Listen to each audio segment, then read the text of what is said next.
we doing, guys? This is Jason, service writer over here at Honda World. This is my other service writer, Adam. We're just going to touch on a few things that you kind of want to do either before summer.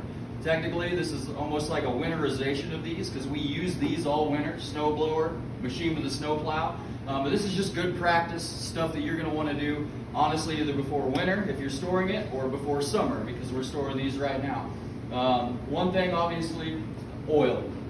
This thing's been sitting out quite a bit. It's obviously dirty. You want to keep them clean. Don't use that as an example for what we're doing. But oil, it can get moisture in it over time if you've been sitting with it. You want to change the oil just for that reason. Even if you changed it just the previous year, you're like, I didn't even ride the machine. It's good practice to spend the $20 on extra oil and make sure that the machine doesn't have any moisture built up in it. Same thing with your fuel system. You can run a stabilizer. We like the Stayville brand stabilizer. There's a few out there. Just make sure you run correct ratios. Run it through the fuel system. Fill it all the way up. Run it a little bit. This is a carbureted machine. It's not quite as important with like fuel injected machines. But run it through the carburetor. Then turn your fuel valve off. Make sure you run that thing completely dry so there isn't any fuel in there that's going to go bad. We also suggest the stabilizer and filling the tank completely full. You can go a complete step further and drain the whole tank and spray it with anti-rust, but the quick way, if you're only going to set it for a year, fill it up full with stabilizer. That'll make sure no moisture gets inside your tank. One thing I can touch on here is your tires, obviously. If it's been sitting for really long, make sure that they're at the correct air pressure. Make sure there's no cracks, dry cracks. These are pretty good shape, but even if they have good tread, doesn't mean they're technically a good tire. We want to make sure that the pressures ran correctly in them all the time so they don't crack and wear out faster on you. Same thing with these snow blowers over here. It's obviously, we're not using it for the spring or summer. It's going to be sitting for the most of that time. But we want to make sure that there's a few things on it that are good to go for the next year. Same thing with the fuel system.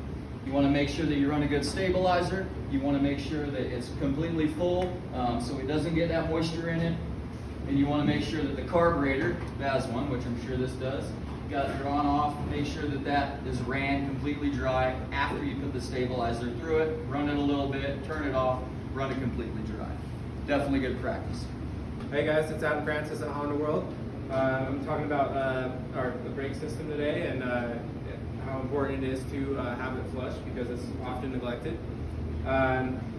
There's a little window here and it shows the brake fluid. If that's ever starting to get amber or brown, you know the brake fluids are getting really bad. Oftentimes water can get into the brake system and it's really important to flush that out. One more thing I wanted to touch on with the snow blowers.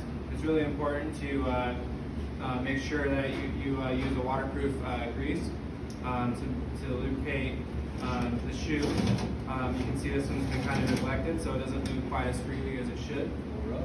And another really important thing to do is check your scraper and also your paddle blades to make sure, because those do wear out pretty quickly, and it's hard for it to properly move snow without it. And also, speaking of wear on blades like that, if you have a machine with a snow plow, these also have wear blades. This right here isn't too bad. We replaced it not too long ago, but as you can see, the corner here is already getting rubbed down. We've seen some that are totally gone and it's digging into the blade itself. Obviously, then you'll have to replace the blade after a while. So just keep an eye on that. It's easier to replace a wear blade than it is the whole blade. So definitely another thing to touch on. Guys, that's just some basic stuff touching on winterization / summerization, however you want to slice it. Obviously, we're always around in business hours. You can give us a call anytime. We'll be free to answer any questions. We also have other lists of tips and videos online as well. So again, feel free to give us a call. We're always here to help. So have a good one, guys.